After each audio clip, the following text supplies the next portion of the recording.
Hello everyone, in this video I'm going to show you how to download and install Steam on your Windows 11 PC. So first of all, you just need to go to any browser, then search for Steam download in the Google. After searching for the Steam download, you'll find this Steam link here. So just click on this official website which is called steambar.com. And then this will take you to this page. But if you go to the home page, just you have to click on this install Steam and you will get this page. So you just need to download this, click on install Steam. And as you can see, it automatically start download and it's only 2 MB.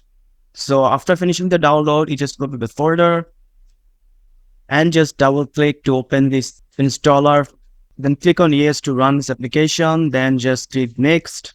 Then choose the language that you prefer. So I'm just going to choose English and then click next and choose where you're going to install your Steam application.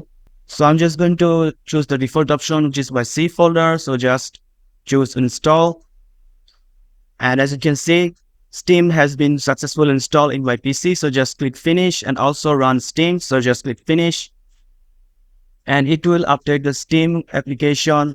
So it's going to download some update for your application. So you just have to wait for some minutes, as you can see.